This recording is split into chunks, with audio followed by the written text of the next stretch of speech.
Welcome to LOA Today. I'm Walt Thiessen here with Alex King and our special guest, Dr. Paulette Sherman. Today is Wednesday, September the 11th, 2019. It is 4 p.m. in New York. That's 1 p.m. Los Angeles time. And that would make it, I believe, 9 p.m. in London and 5 a.m. in Tokyo and 6 a.m. in Sydney. So there's all the time zones we do. Wherever you are in the world, thank you for joining us for another episode of LOA Today, your daily dose of happy. And I'm happy, first of all, that Alex is joining me to help fill in for Cindy Chavez, who's off this week. She will be back with us next week. So Neville Day is not done. Neville Day continues to be on Wednesday. It's just not this particular week. And, of course, the law of attraction was in perfect form this week because just as I was trying to figure out what to do in place of having Cindy, Dr. Sherman gave me a call. And Paulette says, hey, you know, the book came out. Now, this is a book that she's been working on for some time and had kind of been waiting because she was waiting for Facebook to do their part. And Paulette, they finally did their part. What took them so long? I mean, come on. I don't know. It was the worst time for me, but then it came out. Yeah, no kidding. I mean, you've been waiting like, what, 6 months, 7 months? I mean, it's been a while.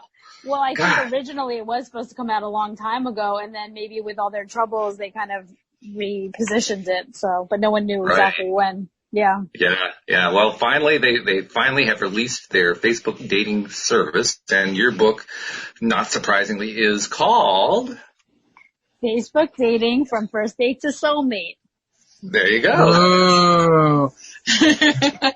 So perfectly timed, and the only thing that was not perfectly timed was the patience you had to show. But thank you for showing your patience. There are millions of Facebook daters who are very grateful that you were patient. Thank you, Walt.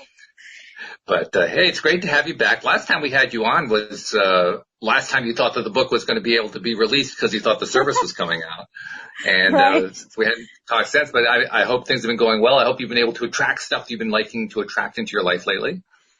Thank you. In general, yes, I've had a few hard times most recently, like my mother passing away. That's why I said it was bad timing. But other than that, things are very good. So.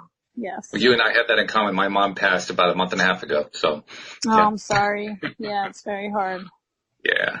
Well, the way I look at it is my mom's in a better place, and yes, I'm happy for her in that sense. So I believe that too. I definitely believe that too. Yes. Yeah.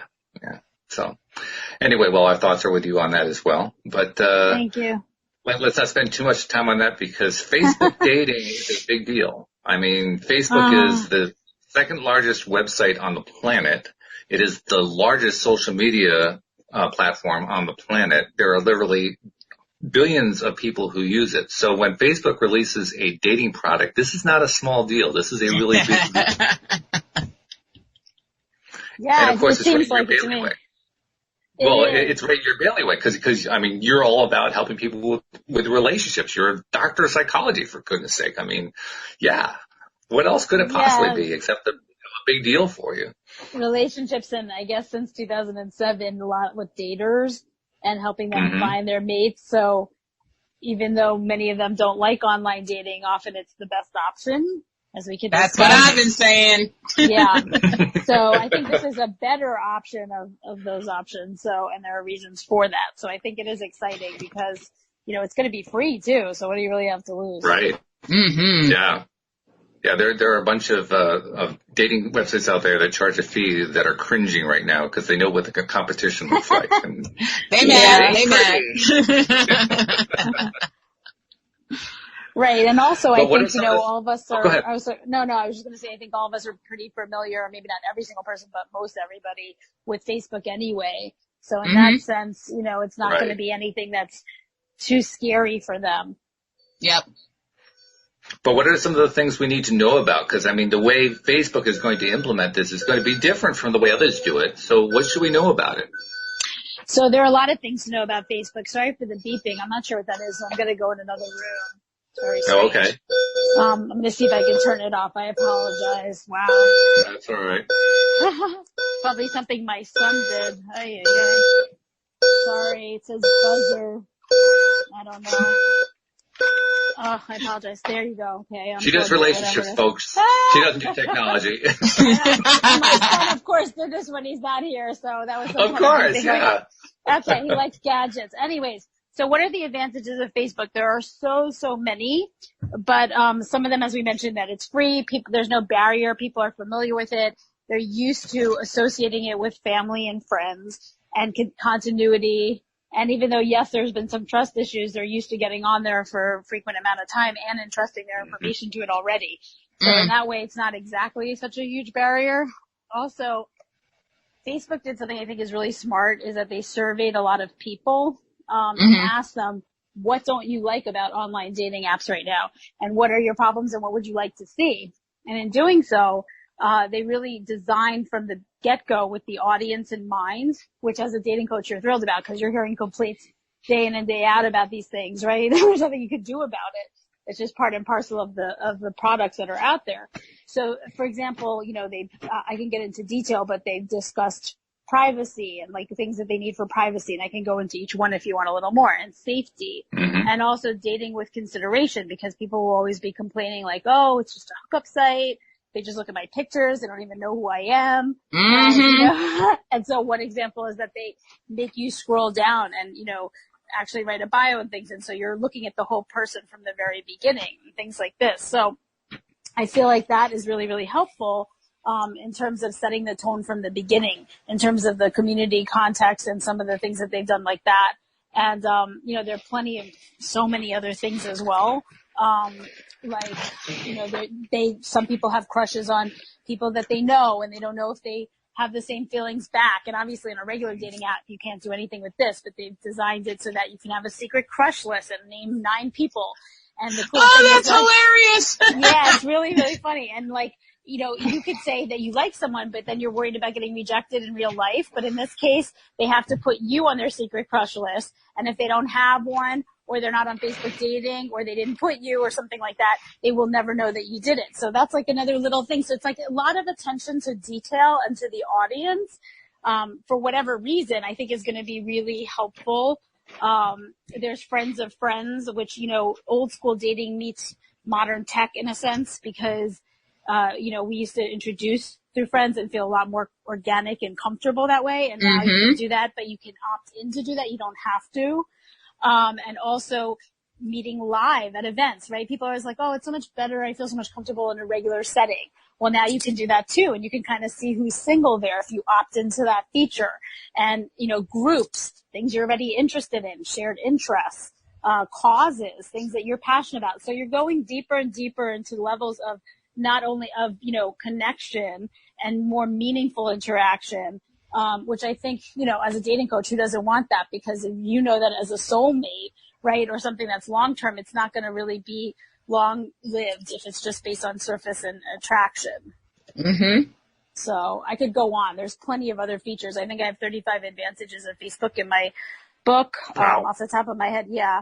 But I just did a video with 12. So, I mean, if you need me to say more, I can say more, but I'm letting you know that they actually took the data and then built it from the inside out, which is what I talk about with the law of attraction in terms of what people need and want. You know, and I'm sure there could be kinks or problems that would remain to be seen. But I think it's a better start in a sense, because I know, like, even with publishing, your publisher will ask you, like, look at all the competition in your area and then see what you're going to do differently. How do you add to that? How do you change the conversation, in order for your book to be needed, right? So it's the same thing here. I think they looked at what they had and then how they could make it better. Plus they have so much data on everybody, which could be better or worse, obviously. But in this case, right, you're on there anyway, so at least they can match you up with their secret sauce, right? So that's the idea. The one thing, I mean, I'm happily married, so this is not something I have to pursue directly, but if I was going to pursue this, the first thought that comes to my mind is it's a free service. There's an actual advantage to having people pay for a service like this, because it helps weed people out who aren't serious, who aren't really looking for the right person. I'm wondering what you think about that. I do think that people say that a lot, and that's why in old school, I don't even know, there's so many apps now, but people used to always tell me, oh, Match, you know, because that's a little more expensive, or even the League. I don't know. It depends on who you are. It could be more expensive. And people do think that. And sometimes that is true for anything. Like if you pay, you care more and you're more serious about it. I don't think that's always true. And I think also, you know, eHarmony is paid, but for example, people have to go through so many hoops a lot of times on that dating service that they get tired. Only certain people like it, right? Because they're like, it's too much work. And the thing is here, I mean, a lot of things are optional, but there is a good amount of work that you can do if you want to, on the Facebook dating site. And so you can kind of also tell that way, probably, who fills out the entire bio, who does the conversation starters, right? So there's other ways to tell who's serious. And then eventually, depending on whether people opt into like unfolding their profiles, you can also see a lot more about them that way. So you can see, are they serious minded? What kind of causes do they have? What kind of things do they comment on? What kind of friends do they have, right? You can tell a lot about that in their family. So I think you have just more information, and research shows that even though people don't like online dating that much, a lot of times marriages last longer and are faster to happen because you have more information up front. Mm-hmm. And here you'll have a lot more, so. When I mentioned to Alex yesterday that you were coming on the show and what the topic was, she clapped her hands together and says, "Ooh, I want to come." Yeah, I'm so glad you're here. I just signed up for it today, she says. So, Alex. No, I signed up a week ago. Oh, yes. Right? Yes. Alex she does not like the grass to grow under her feet. She moves I quickly. Sure don't. I'm not playing. Alex, have you found love yet, or what? Not yet. The thing is they rolled out the profile, so you can fill out everything, and then everything's on pause until everybody else figures it out. So it's like, we're waiting for people in your area to, do their due diligence. So it's like, I'm still in a holding pattern at this point, but we'll see. I haven't had luck on any of the other apps that I'm on, so fingers crossed for Facebook. What did you think when you saw what Facebook was asking you? What did you think about it? Was it anything different from what you were seeing before? Was there anything that caught your attention? I like the privacy of it. Because it is on Facebook. I had questions like, okay, just like when you change your relationship status on Facebook, automatically it tells all your friends, oh, she's in a relationship with so and so. However, right. I noticed recently they started, I don't know if there's like a shame to it or whatever, but when you break up with that person, it doesn't announce it on Facebook that you're now single like it used to. It used to be, Alex just changed her status to single. Let's all talk about it. That's horrible. That is horrible, but they stopped doing that. God.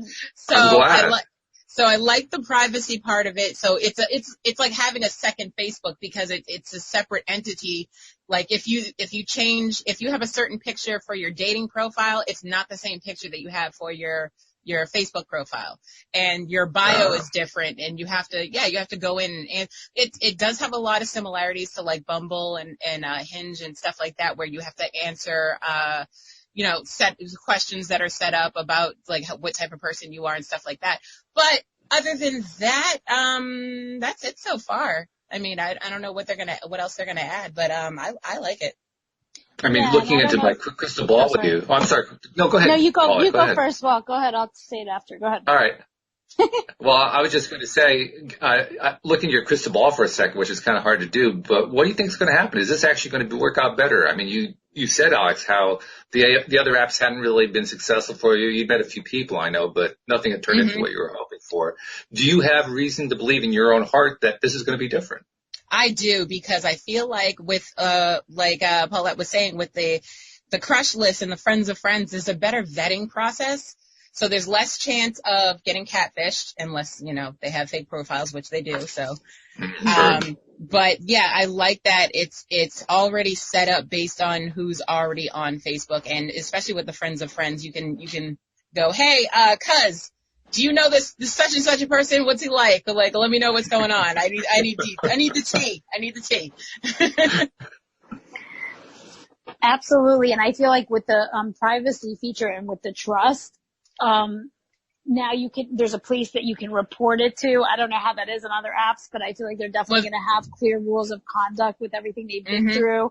Mm-hmm. And they even might have trustworthy scores for each person and things like this. Oh, and so like Uber ratings? Exactly. And there's a location service like Uber. So if you go, Alex, on a first date with someone, you want to let your friends or family know where you are, that's really safe. And, wow. And also you can block people right away, like as soon as you don't want them to, contact you again. So I feel like they definitely thought that through. And they don't want you to be harassed. They don't want you to get any of those inappropriate nudie pictures because it's just text only. Oh, thank the Jesus. Exactly. So I feel like what I was going to say to you before when Walt was going to say something is like, I don't know how you feel, but people want to be listened to. And so I feel like even though they might be mad about the, data that's come out and all that, which is scary, but I feel like the fact that they've really taken their time to see what works and doesn't work, and then they're willing to tweak things in different countries, because now it's in 20 countries, it's in their best interest, even marketing wise, but to really do that. And they have the staff and everything too, and data science team. So I think they'll begin to discover patterns about what works, what kind of relationships work, all that kind of stuff, which will be interesting as an expert in the field to see what they come up with. So. You touched on something there too, and it's certainly something we should actually spend a little time on, which is that Facebook is collecting all this data, and now they're collecting it in regard to a very intimate side of your life, which means that they are setting up to be able to show you all kinds of advertising along that line. What do you think about that side of it? That could get a little bit tricky, I think. Yeah, I don't know if they're going to be more careful. I will tell you that I don't use a lot of those because I don't know how, those Facebook ads. And then when this came out unexpectedly and I had so many personal things going on, I was like, I did a quick video and I was like, other than this so far, and I was like, let me try to do a Facebook ad. And, I should know more about it. But all of a sudden they were giving me so much trouble to do a Facebook ad. I had to pick a gender that wasn't right, this and that. So I'm wondering if it's going to be as easy to advertise anymore, if that was just me. But they probably have a lot more regulations and things to follow now, or maybe more careful. So I don't know. I don't know what that's going to honestly look like. That's not my specialty area about the advertising with the dating and all that. I assume that they're probably going to want to make money in some way and probably will find a way to do that. Yeah. And I do think that, people are scared because it is a more intimate level of their life. What if weird things get out or conversations, right? But I also think they're under more scrutiny than ever before. So they would be wise if they want this to succeed, since that's their biggest obstacle, I would think, to really be careful about that from the ground up. So we'll have to, time will tell. I'm not a psychic. That's true. But, I would say that also keep in mind that yes, you're going to be conversing and saying kind of silly things or whatever, but then you're going to be offline. So it's not forever. Right. That you're going to be messaging, and the idea is to get it offline and take it organically into your life. Right. So there's that. I would think also it's good to follow the rule of thumb. Don't publish anything, even in Facebook dating, that you wouldn't want to get out. Right. Because anything that we share, and this is just a general rule of thumb with anything in social media, anything that we share doesn't go away. They keep the data. The internet is forever. The internet is forever. So you want to use the same level of caution that you use in posting anything else. If you don't want the world to know about X, don't talk about X. Just don't do it, because it's going to find its way out there one way or another. And I think that's probably going to be the big thing. Yes, you're right, Paula. There's going to be a lot of pressure on Facebook to do this right and to really, protect this investment they made. But the same thing I think is true for users. Users have to kind of take some responsibility for how they use these social media platforms. I agree, but it's funny because I don't even consider myself a big tech person because I never really did that growing up, had like a phone hour and a TV hour. So I am on Facebook like everyone else, but people are making such a big fuss in the media. Nobody's happy about the Facebook dating, it seems. Most of the articles I read, because again, the ethics of the data breach, and they're suggesting don't do it. But on the other hand, which I get, but on the other hand, I'm like, everybody's doing it all the time. They know this intellectually, yet it becomes such a habit, or they enjoy it so much that they're just constantly putting whatever out there without thinking about it. So I feel like you can do something intellectually and then create a habit based on emotions or impulse.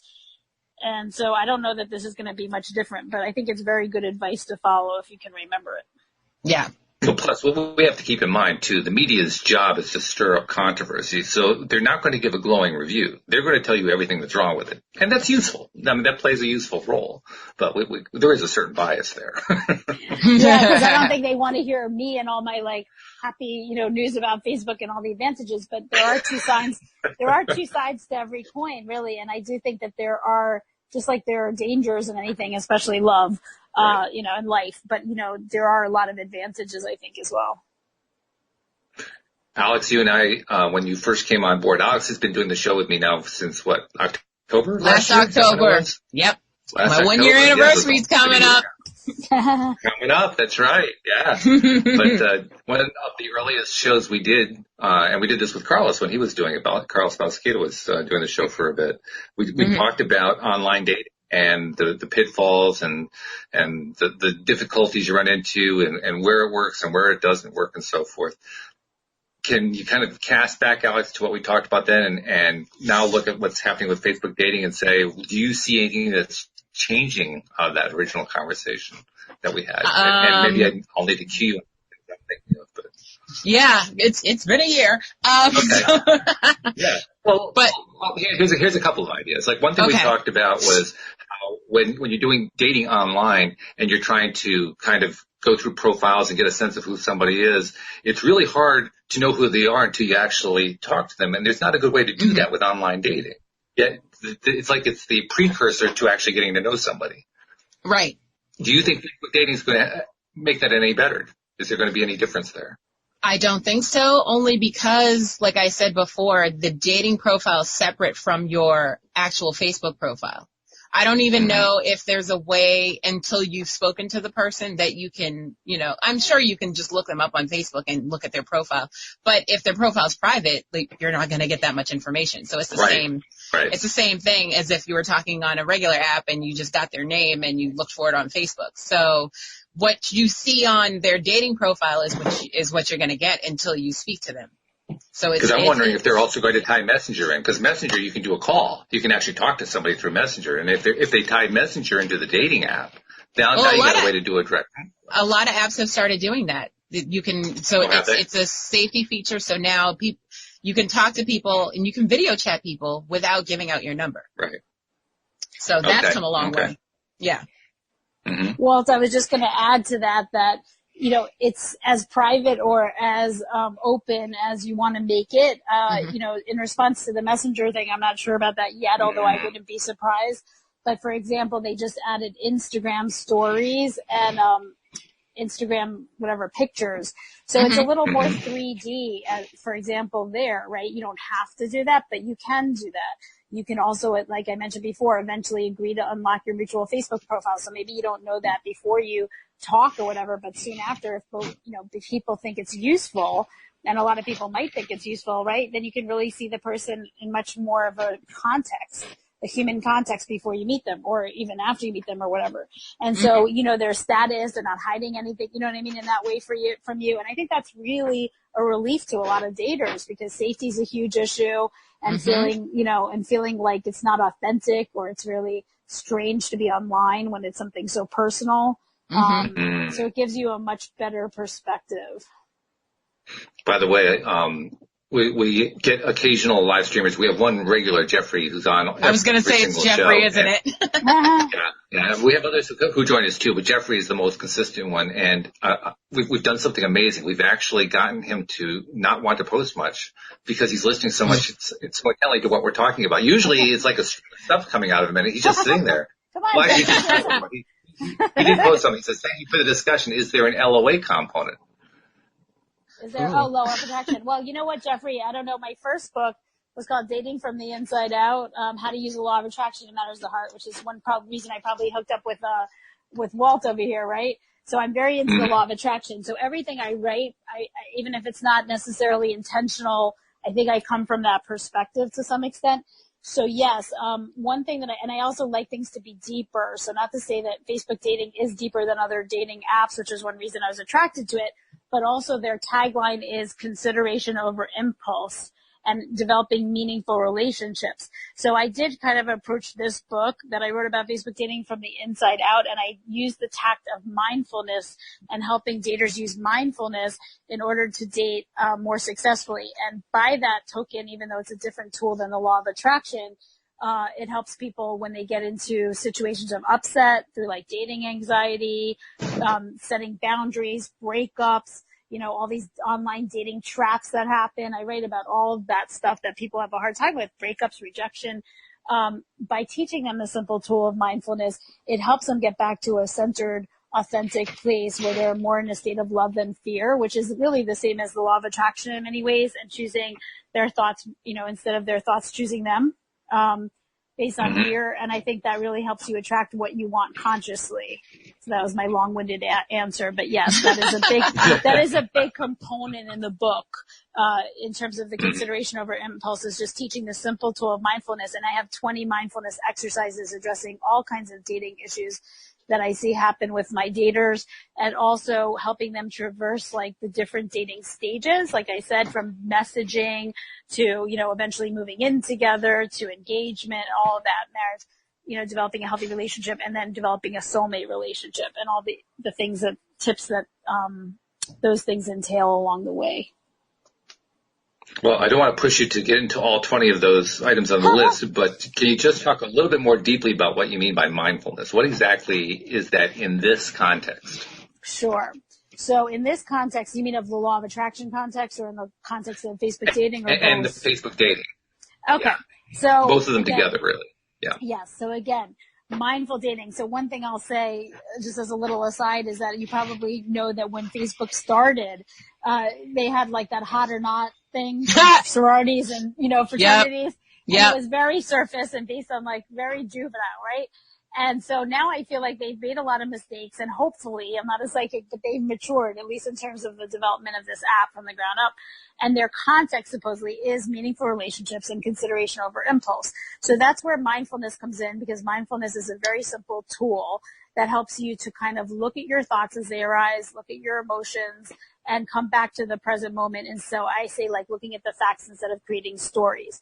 Because in my experience as a therapist and a dating coach, we rarely create good stories. I mean, if you're an expert in the law of attraction like you guys, then you're probably creating visions and good stories. But most of the people I have, especially in dating, go into a state of fear, right?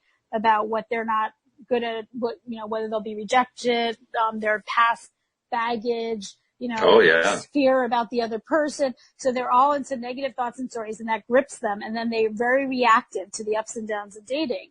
But what happens is when you become mindful in the present, when you come back to the breath, when you can look at your thoughts and release them, when you can get into a state of non-judgment and emotional regulation and get into a state of peace, right? That's what happens when you're in the law of attraction. Then you become a magnet for who you really are, and not for all these stories or what you fear.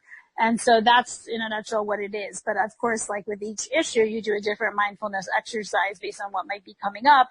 And you also try to learn from what's coming up. So you're growing all along the way, which is the part that you can control, is like who you're being, and you become a magnet for that.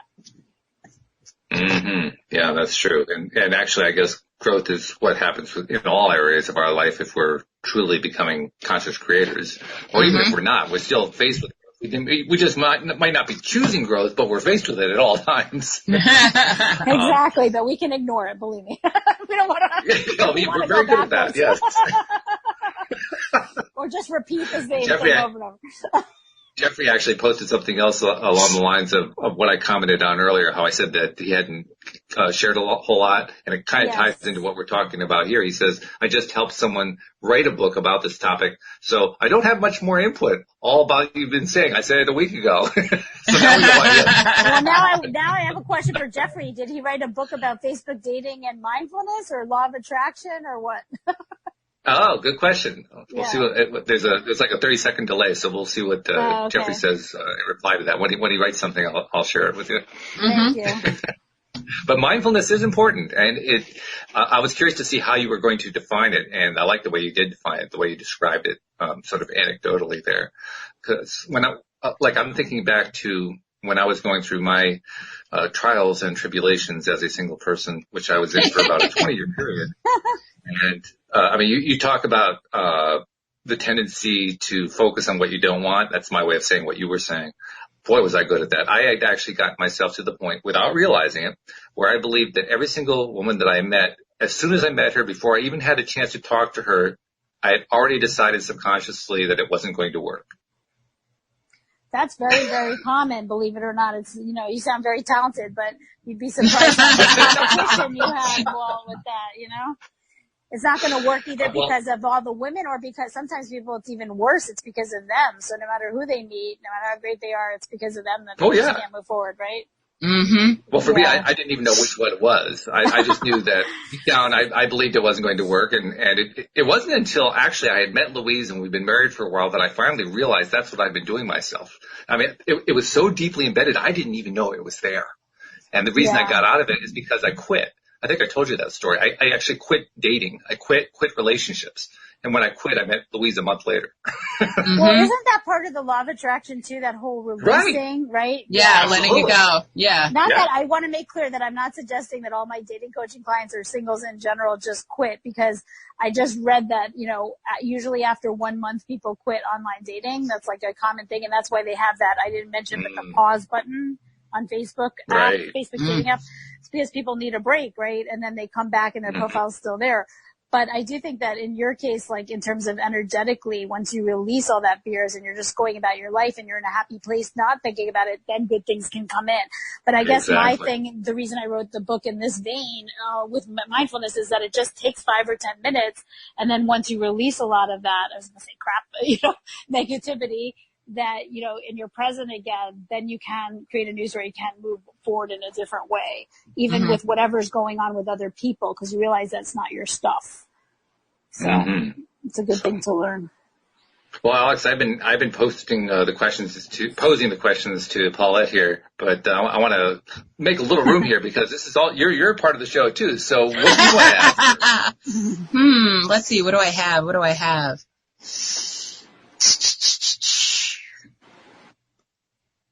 Maybe I just sucked all the questions out of you. No. Okay, so one of my questions is the friends of friends. Now, is this going to be as annoying as the friend suggestions because, we have 4 friends in common, so you might want to be friends with my friend? Is it going to be like that, or is it going to be literally like, okay, this is one of your best friends, you comment on their page all the time, so they might know something about this person, you might want to contact them? Yeah, I don't know what that is exactly going to look like, to be honest with you, or, it's going to be more annoying to people or not. But I think the idea of it, right? And often the idea of something and then the way that it hits people as individual and the way, is operationalized.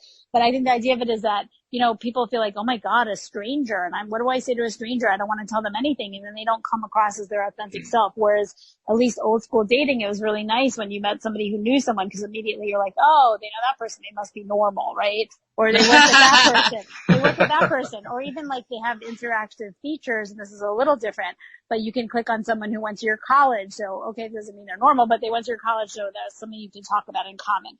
And I think we all like that. Shared interest is one of the, I think, second most things that, attracts somebody online. I think the first one is the photos, and then it's shared interest, but also just, in terms of proximity and, making people feel safer. So I think in that way, that idea of friends of friends, in theory, sounds really good, right? Because we know people in common, we have things to talk about, we can relax, we can be more ourselves, and this person has some context. How it's going to be. And, some people, I got to tell you, human nature could go either way, again, depending on whether you have a positive or negative mindset. Because if you're negative, you could be like, oh my God, I didn't want anyone to know I'm dating, and now everyone's going to know. So, but you see, the good thing about Facebook is you don't have to choose friends of friends. You can choose strangers and or friends of friends, right? And then you can unlock more and more. So, you're like your secret crush list or whatever. So that's totally up to you. So you can't really complain if you choose it. That's the rule. That's true. That's true. Yeah. Well, that's the nature of the law of attraction. You put it out there, it's going to come back one way or another. And how you put it out there again, right? It's not even the facts, it's the energy behind. Right. Absolutely. Yeah. And once that energy's out there, it just keeps going. It's the Energizer bunny of the universe is what it is. I like that. Going and going. Yeah.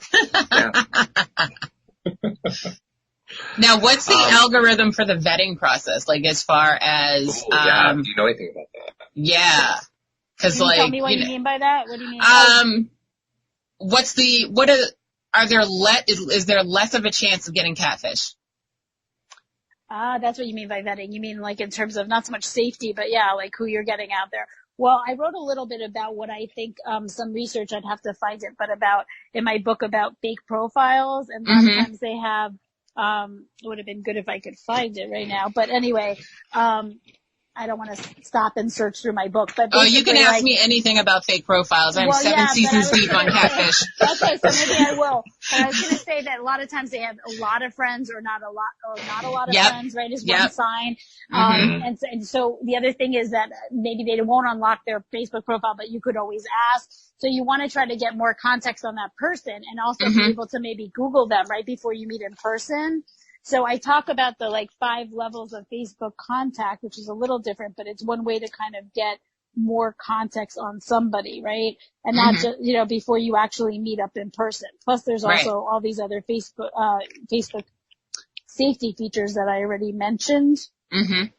So, so in terms of people lying to you, I guess that can happen, but like I said, they're going to have a trustworthy score. I feel like Facebook has so much information on everybody, but that they're going to be much better than other apps in learning that kind of stuff, right? Because they have your other information anyway. So they'll probably have over time, a way to detect that.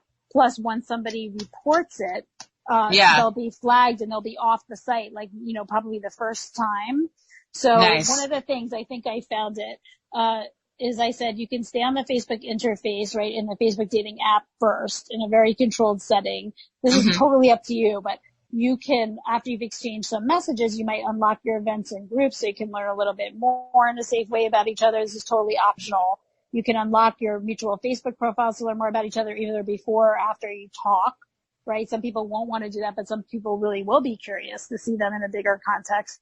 And then you could also speak on the phone or text each other and then meet offline. So that's an example of something that you really can't do on a dating app, right? That's true. Have no idea. Yeah. Because either you get your whole profile or you get nothing at all. So with these features, you can unlock certain parts of your profile?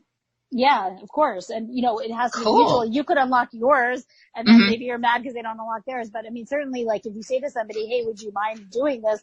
You just have to be okay hearing a no, I guess, right? But right. That means something too, because, you don't want to feel like they're hiding something. True. It should be a process of getting to know each other. And everybody does, some people are self-protective for a certain amount of time. But on average, right, after a certain number of exchanges, people do like to meet up.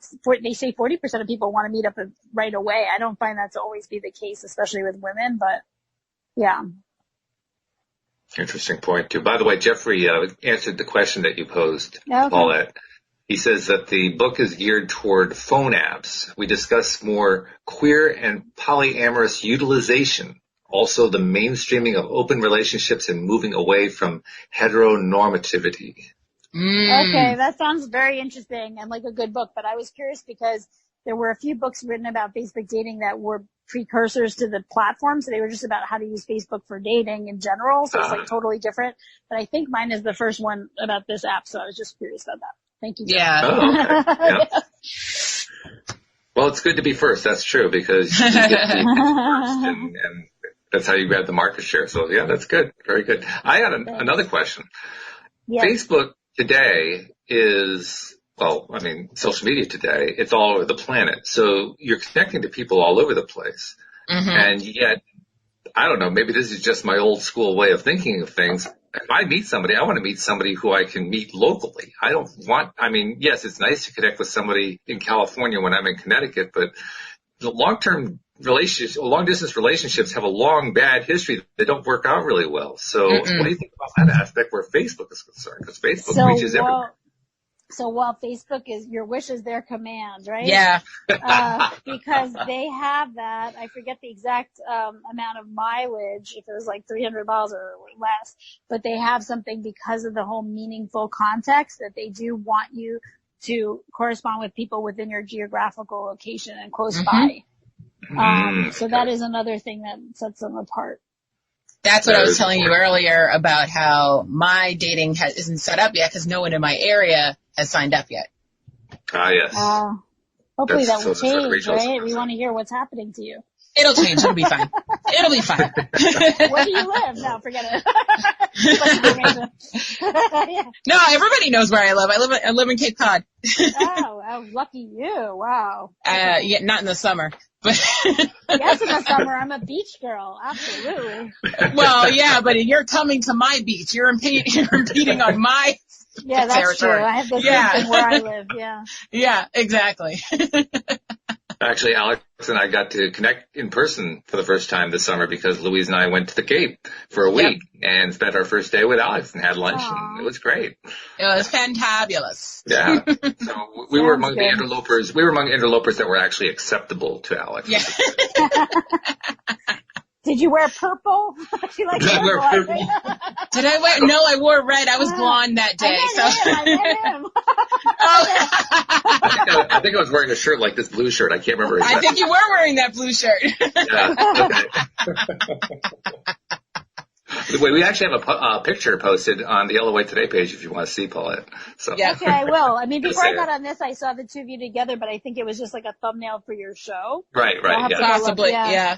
Yeah, no, there's another one that Louise took of us. We were just kind of sitting in lounge chairs in her back behind her house, and nice. Very cash, so.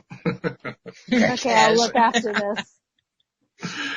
But when you're living on the Cape, you're dealing with a different kind of population, I think, from the rest of the population. So, I mean, you're counting, Alex, on the power of large numbers to fill in that gap, so to speak, I think. Well, that's the thing.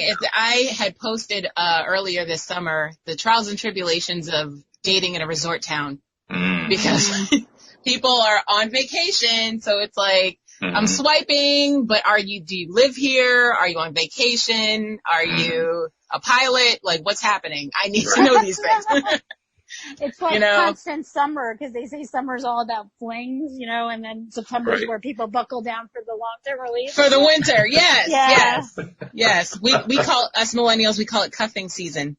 Exactly. But I've been in some articles about that, but I was gonna say, Alex, that in some ways I agree with Walt about it being a numbers game, but in some ways, like, to make you feel better, you just need one really good one. So if you are, if you're a unicorn, if you're unique, you know what I'm saying? Like, you just need to get someone who gets you, and that might take going through a lot of people, but there's gotta be someone around there, right? And even if you have to commute a little bit, See, Walt, even strangers are calling me unicorns. Absolutely. That's what I'm telling you. That's what I'm talking about. So, I've been telling people all the time I'm a unicorn. Okay, there you go. So, dating me is very rare and it's hard to do. It's not hard to do. I'm an easy person. I do. Okay, there you go. By the way, she even promised, you can see the headphones that she has on currently are the ones with her ears, but she's promised she's going to get headphones with a unicorn horn just to reinforce I'm manifesting it as we speak. They do have that, by the way, because I'm sure my daughter has it. She's like a total fairy unicorn, so I'm sure they have that. But does the horn glow? Because that's the key. I'm sure if they don't have that, they should, because I just had a unicorn party for her and we had glowing horns. They weren't headphones, but yeah. Well, they also have to be specifically headphones without a microphone in them, because otherwise it interferes with my microphone. So there's a lot of keys. Well, maybe you'll become an inventress and you can just invent it yourself. I have enough on my plate trying to become the next Shonda Rhimes, so I'm a little busy. Okay. Well, maybe your soulmate is gonna find it for you on Amazon and then contact you. So we'll see. Or maybe my soulmate will work for Amazon and be like, "Listen, actually, this product just came in. So you got exclusive rights." So, yes. I don't know if you knew it, Paulette, but Alex and I started a new podcast, a fiction podcast series called The Grass is Greener. We released the first episode in July, and then with my mom's passing, which is also my sister's passing, my sister's the director of the show, that kind of postponed episode 2, but she's been diligently working on writing the scripts for it. And so she's actively involved in the process of creating this new show. That's one of the reasons why she needs somebody else to take on the task of finding the unicorn horn. She really has. I need to delegate. I love to delegate. So it's like everybody has a part. Well, so I don't think it's that hard. Somebody who's good at research could totally find it on Google. Yeah, you're right. I just haven't done it yet. I'm not gonna lie. I challenged Five Below to contact me and tell me that it's there. That's what I did. But I'm being serious that I feel like it's great that both of you, because when you said that about Walt, we were teasing him about wearing purple. I feel like Walt's going to be Walt no matter what, right? Like wherever he is, and I feel like you too. And I feel like that's one thing that I'm hoping will be the vibe on Facebook, right? Because people are always so nervous about what to reveal and who they really are. But I feel like, over time, because you use it so much, you kind of are yourself and are around people who know who you are. So hopefully that will carry over and people will be authentic. Yeah. Yeah, because obviously the more authentic you can be, the more likelihood you're going to have of attracting that ideal person you've always wanted to attract. It's kind of hard to attract the right person when you're not who you really are. Bro. No, I agree. I've been my authentic self my entire life, and I've been on these dating apps for 3 years. 3 years. Wow. Yeah. It's hard out here for a pimp.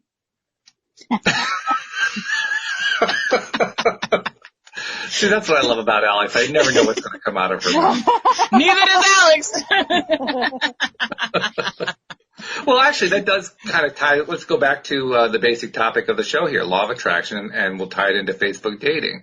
Okay. So you're signing up. You've been listening to the show. You're one of our listeners. You've decided, okay, I'm going to go for it. I'm going to sign up for Facebook dating. How would you tie law of attraction to this? How would you become a conscious creator, Paulette, and take advantage of this tremendous tool to help the universe deliver to you what it is that you're looking for? So I'll give you a little from my other book as well, but I think it does in a different way tie in here.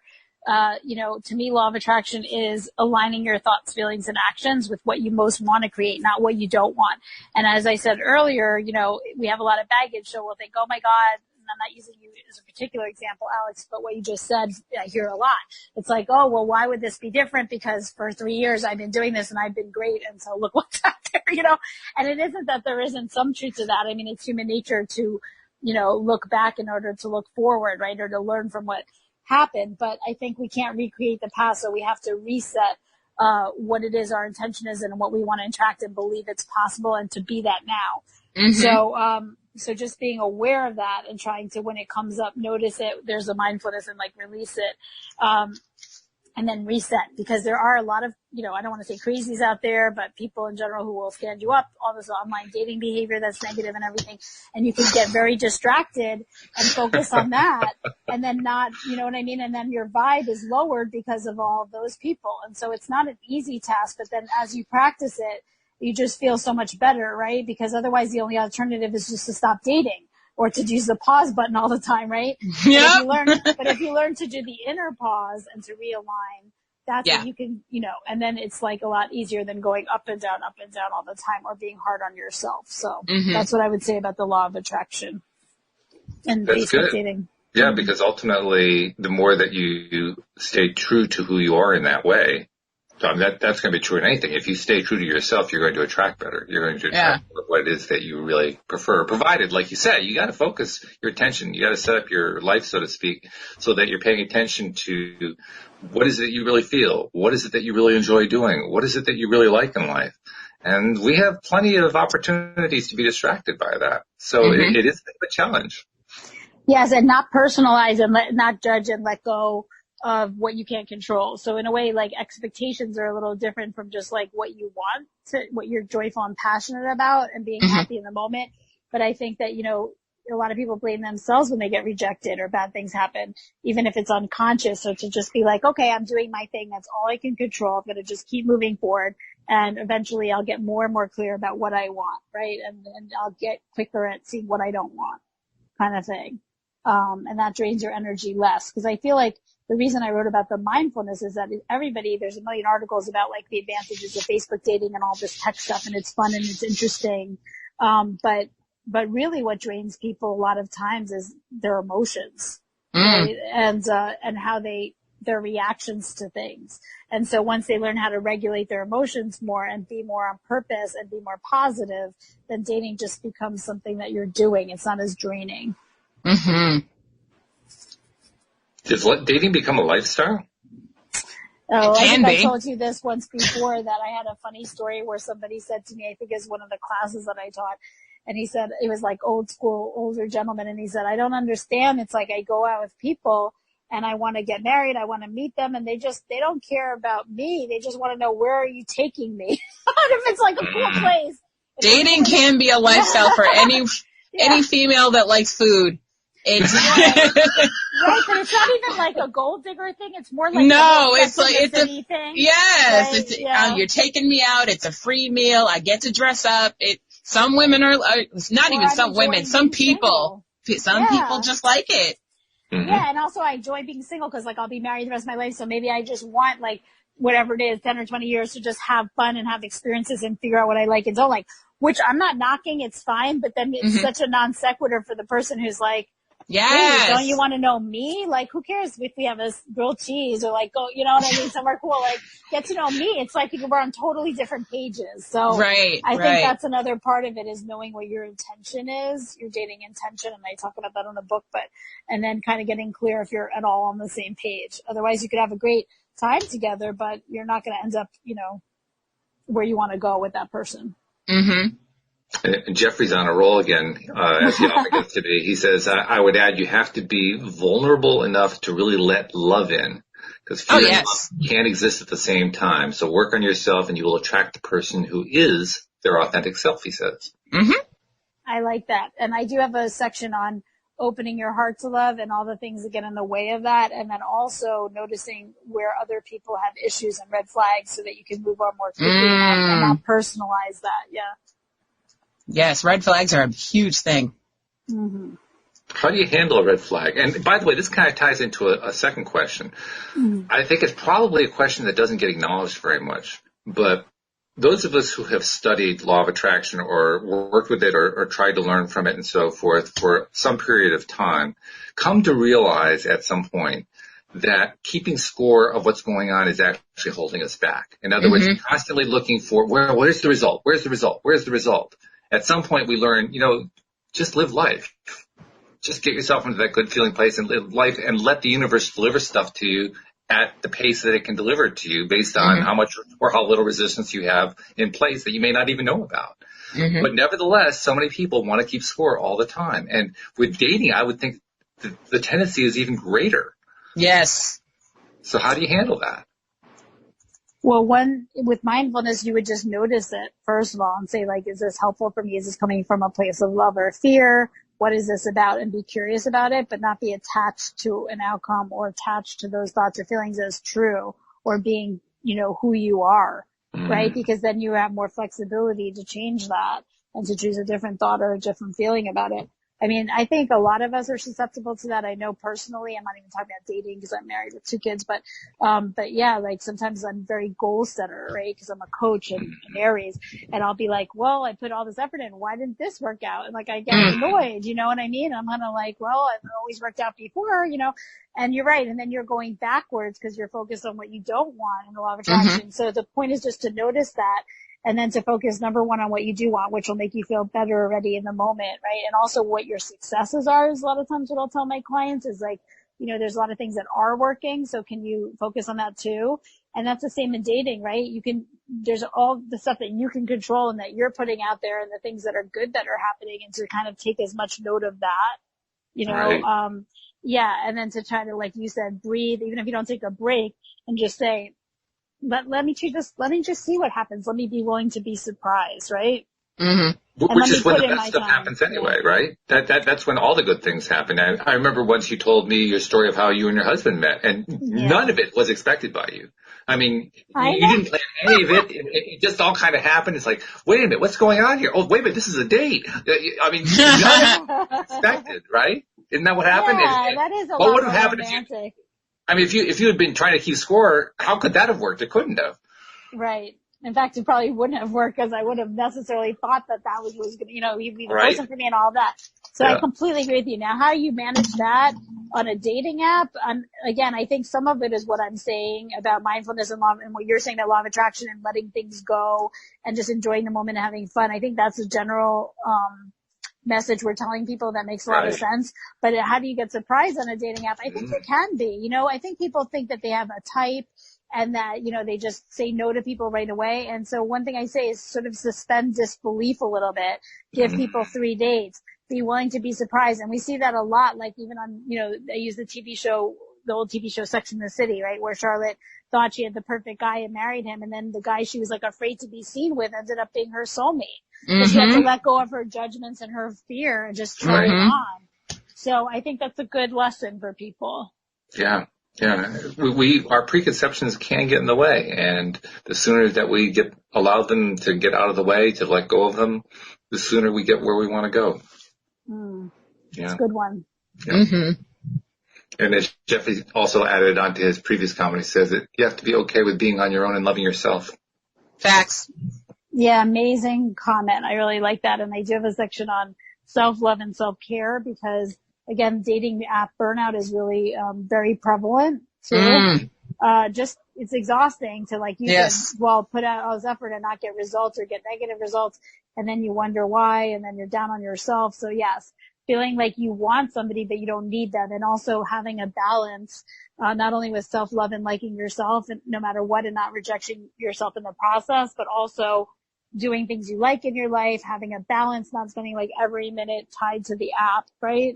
Because then you won't have anything to share either, or to give.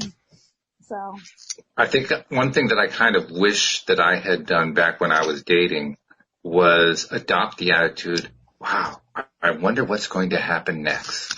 Instead of, oh God, I dread what's going to happen next. Or I know it's going to be terrible. I don't know exactly what it is.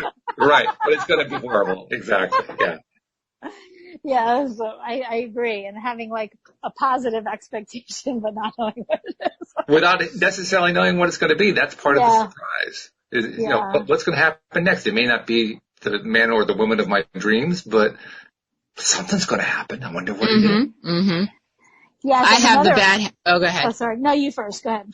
I was going to say I have the bad habit, and it's more recent than always. Of saying, oh, this guy seems great. He's definitely a catfish, or he's going to ghost me.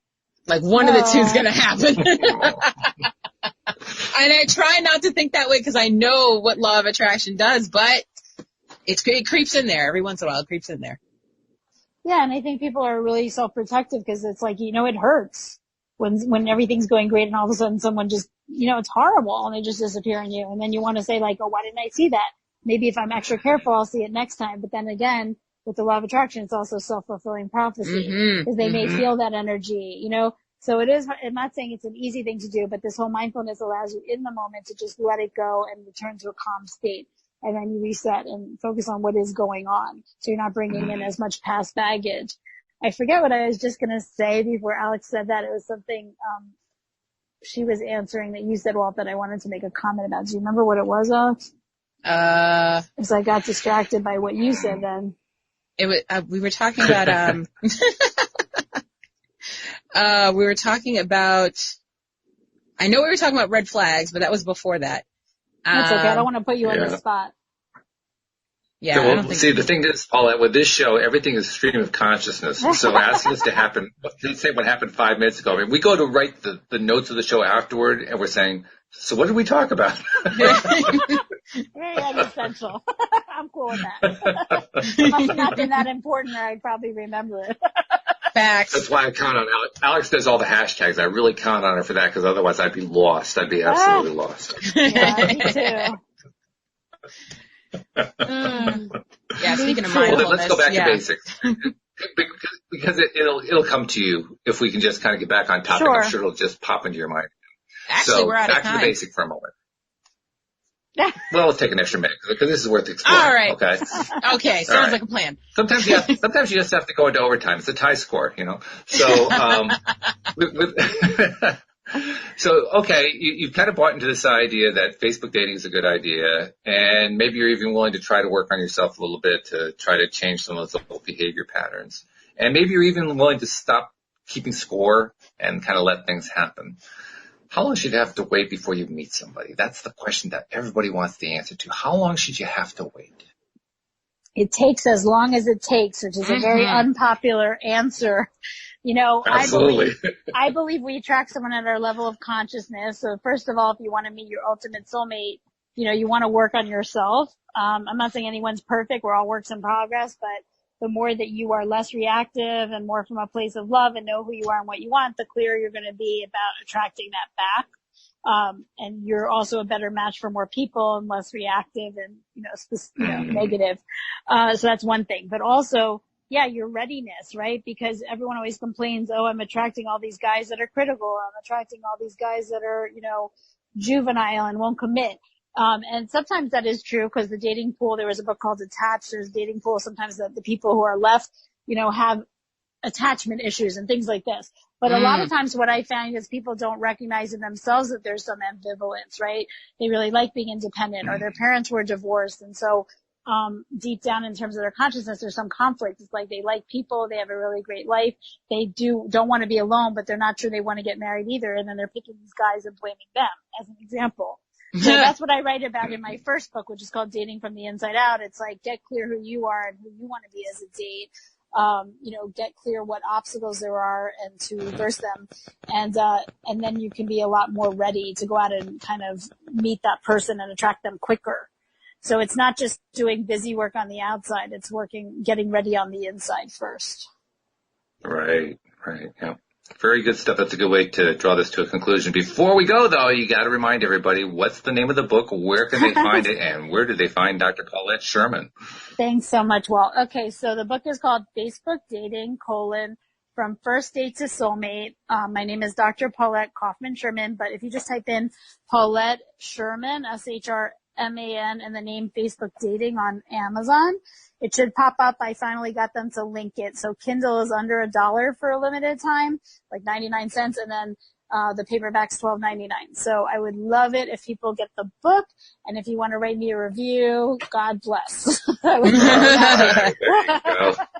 Good stuff. Well, Paulette, it's been great reconnecting with you. Let's not make it 6 months next time. God, I'm there. Just tell me the next time someone cancels. Well, I'll tell you what. I mean, you just released the book. I'm sure this is the first of many shows you're going to do to help promote it. Once the book's been out there for a bit and you've gotten some feedback, send me a note and we'll bring you back on. You can tell us about what it's been like and how people have been receiving it and what's been happening as they apply it in their lives. How about that? Oh, that's awesome. I would love that. All right. I'll be watching for that email. All right. Thank you so much. Good. Take care, both of you. Thank you for joining us. Yeah. And Alex, thank you for sitting in for Cindy. I appreciate your time sitting in. I know that you really wanted to do this one, but thank you. Sure did. Thanks, Alex. You're welcome.